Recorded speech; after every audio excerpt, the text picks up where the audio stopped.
Let's talk about number 2. Right, that was a line plot. Yes. Okay. I'll make a line plot here for number 2.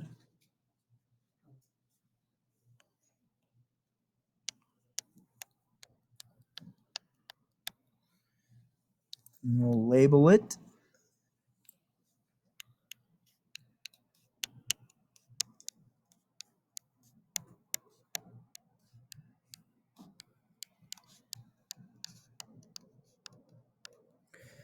All right, so when we're dealing with our line plots, right, this is pretty easy, let's be honest. Okay, you don't have to start at 0, right? Nobody says you got to start at 0, right? I would start whatever your information begins, right? Make that the lowest number. And whatever your highest number is, I would make that the highest number. Now, do you have to go by ones? No, you don't have to go by ones, right? Let's be honest. If you had an outlier in this example, 16, and you had another outlier maybe at 100, right? You might want to start at do 10, go by 10s, right? Maybe even go by 20s, possibly, whatever. Okay. Bless you. So this, we got 1 at 16. Oops. Let me change colors here. We got 1 at 19. We got 3 at 21.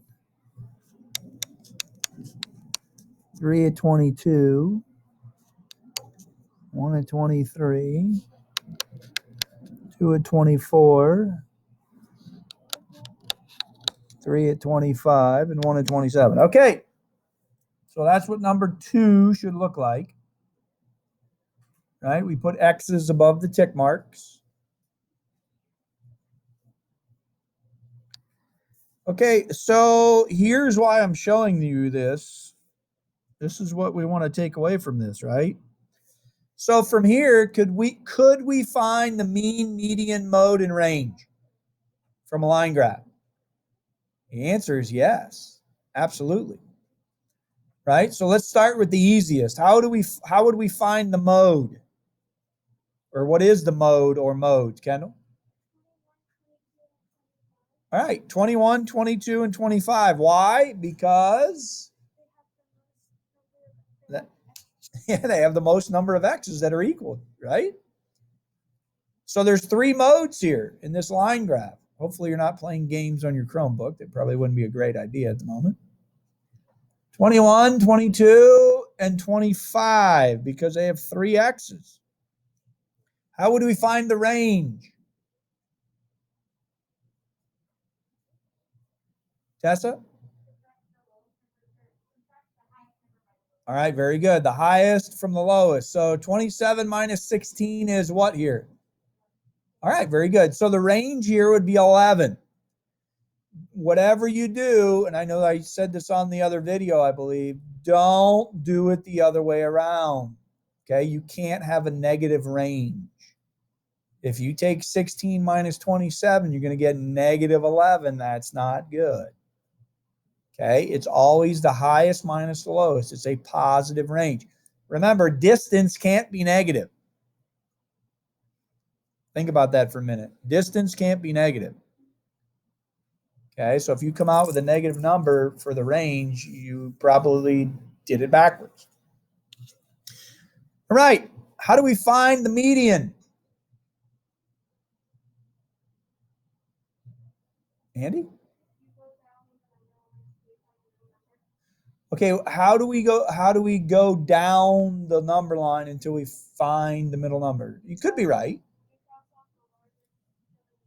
Nice job. Okay, so nice job, Andy. So realize here that this X, oops, hey. This X right here represents the number 16, right? Okay, this X right here represents the number 19. right? And then you would list 21, 21, 21, and so on, right?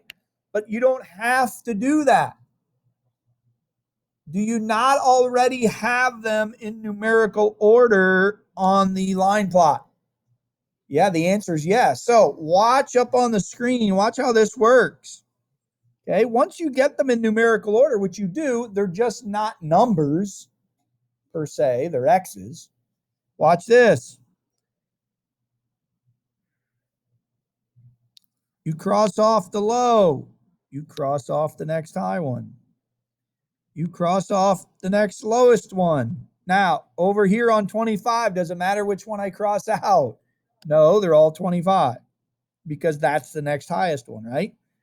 The next lowest one, the next highest one, next lowest, next highest, next lowest, next highest, next lowest, next highest, next lowest, next highest. Look what I'm left with. I'm left with 1, so the median here is 22. That makes sense? You can find that from the line plot. Now, if we were to find the mean, okay, which tomorrow's quiz, you are going to be able to use a calculator to do that. That's fine. I got no problem with that. Okay, now you would have to probably put them all, or at least add them up in your calculator, 16 plus 19 plus 21 plus 21 plus 21, right? And then you would have to count the X's and divide by how many there are. That make sense? Okay.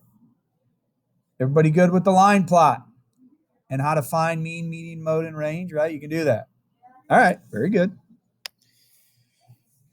Okay, let's talk, before we talk about number 4,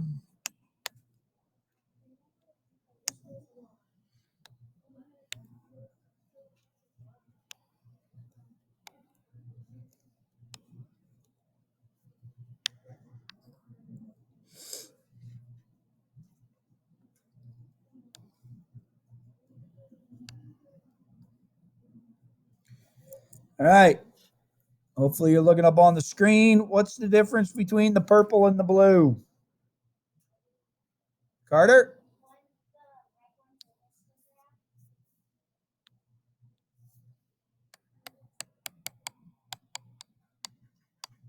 What's the purple one? No. What kind of graph? Tessa? It's a bar graph. Now, what's the major difference between those two, Tessa? Okay, very good, ma'am. The bar, hopefully you're listening, children. That's all I can tell you. The bar graph, the bars stand alone. They represent individual numbers. Okay, I hope you're hearing that. They represent individual numbers, right? So we'll talk ice cream. That's chocolate, vanilla, and twist. Okay, we'll make this real simple. That's 10, that's 20, and we'll say this is 5.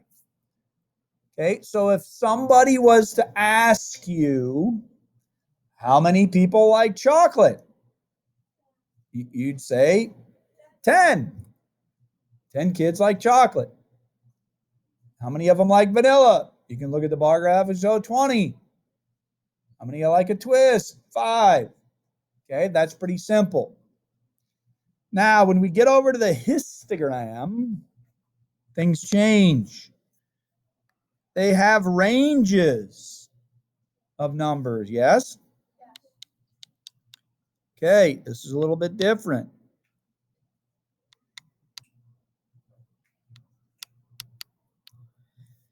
Okay, so the first column here, right, 0 to 9, and for argument's sake, here we'll make it real simple. We'll say this is 15, and then down here we'll make that 5.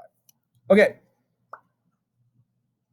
So the range, we'll say these are the ages of children, right, that like chocolate. So hopefully you're listening. This is a really important question coming at you at the moment. Looking at the histogram on the right, If I would ask you the question, how many 5-year-old children like chocolate?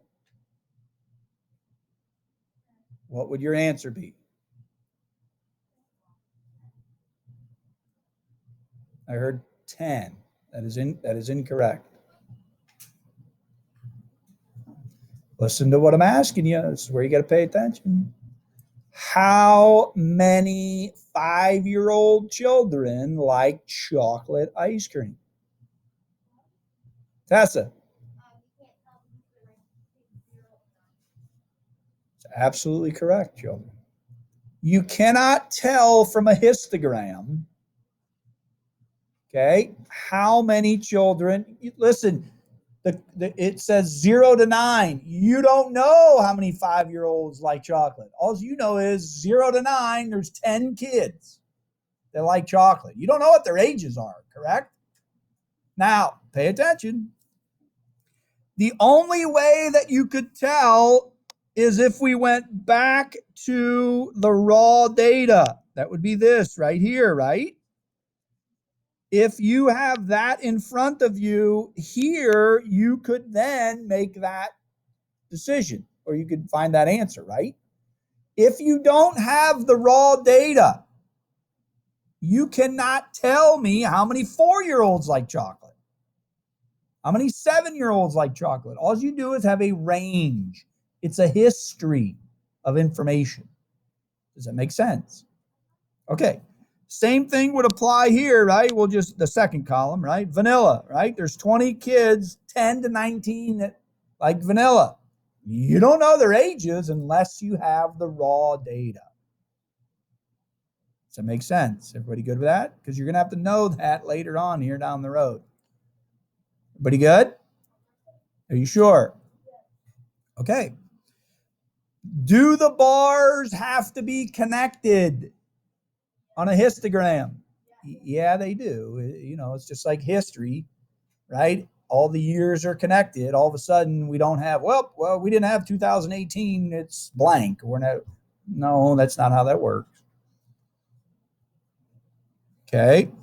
So everybody good between the difference between a bar graph and a histogram? Okay. All right. So now let's put up number 4 here.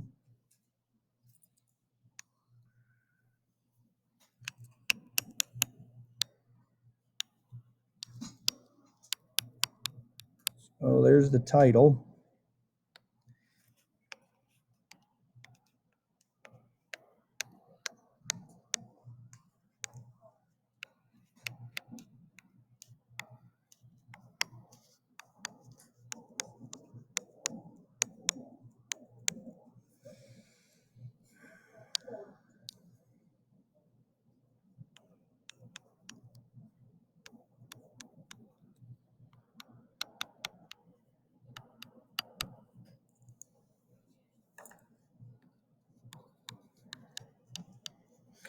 Okay, so let's talk about the ranges as well, right? So if we go back to this one, hopefully you're watching again.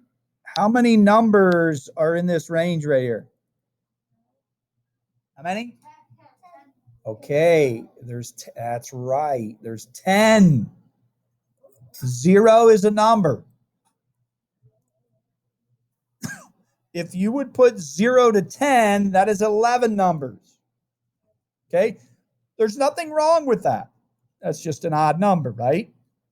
Listen carefully. When you make your ranges, they need to be the same. Right? So if this has 10 numbers in here, your next column right here with vanilla has to have 10 numbers.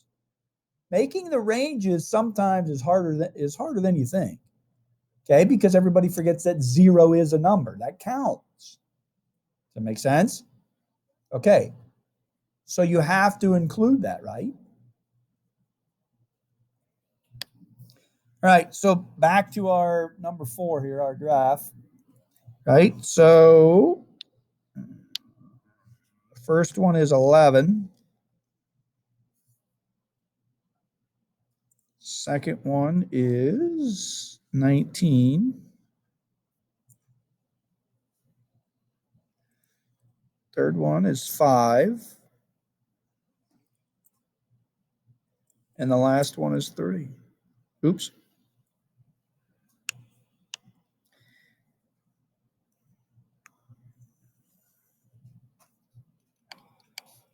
All right, I like this one for this reason. What happened between 15 and 19? Yeah, it's 0, right? You don't draw a bar. You leave it blank. And now, that doesn't happen too often, to be quite honest with you, but I wanted to give you one that does. That very well can happen. It is. It is. Nobody draws it, but you technically could draw a line down here at 0, but nobody really does that. Okay, you don't. It's up to you, but you don't have to. But yes, the bars are connected, and then all of a sudden we ran across 15 to 19. There's nothing there, so you do not draw a bar. Everybody good with the histogram number 4? Okay. Let's go to the box and whiskers. How'd you like those? Okay. What are you finding when you do the box and whiskers? There's only one measure of central tendency that you're finding when you do a box and whiskers. Anybody know? Andy? That is correct, man. Very good. All you are finding are medians. That's all you're finding. You're not finding the mean. You're not finding the mode. You're not finding the range. You're finding a bunch of medians. All right, number 6. And then we'll talk about this.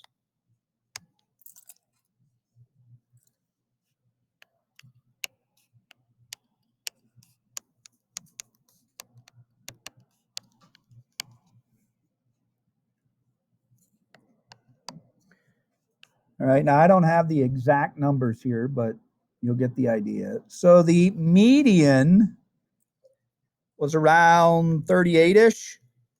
That sound right? The first quartile was around 29. Okay. The third quartile was around 48. That sound right? Okay, so there's our box. And our whiskers are simply the lowest and the highest value. This was around 21-ish. And 62 or 3-ish. That's all right. We connect the whiskers to the middle of the box. That would be your box and whiskers, made up of a bunch of medians. Okay, let's talk about this. In this example, there was 8 numbers, yes? Okay. What percentage of the numbers fall between the lowest and the first quartile? What is it broken up into? Oh, come on, that was on the video. Oh, very good. 25% between the first quartile and the middle number. 25%. From the median to the third quartile, 25%. From the third quartile to the highest number is 25%. Okay, now watch this. This is not an exact science because number 8 doesn't work this way. Sorry, number 9. Number 8. But since you have 8 numbers, okay, theoretically, okay, 2 numbers should fall here. 2 numbers should fall there. 2 numbers will fall there. 2 numbers will fall there. Does that make sense? Quarter, quarter, quarter, quarter, right? See how that works? Okay, now obviously if you have an odd number, then, one of them might land on the line. Okay, it could go either way, right? In the second or the third quartile. Everybody good with that? Okay, do you see how that's made up of 25%, right? Okay, all 4 of those. That's the idea of a box and whiskers. It's breaking up the numbers into finding the medians of quarter number. Everybody good with number 6? Okay. Last one here, number 8.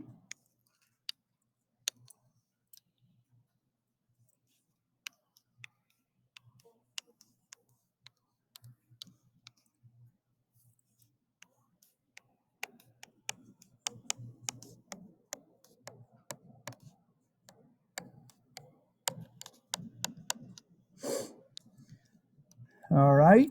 The median of all of the numbers is 20. The first quartile was at 12 or 13? Yes. Third quartile was what, 27? That's all right. Okay. That makes up our box. First quartile, the median, and the third quartile. The low number was 5. The highest number was 35. And we draw our whiskers to the middle of the box. Now, I believe this has 9 numbers, so this one isn't an exact science, right? 25% falls here, 25% here, 25% there, 25% there. Okay, well, obviously, one of them falls on the line. A couple of them do. So they could go either way. But theoretically, right, because you can't have half numbers, right? So you got like 2 1/3 numbers here, 2 1/3 numbers here, 2 1/3 numbers there, 2 1/3 numbers there. Roughly. You get the idea, right?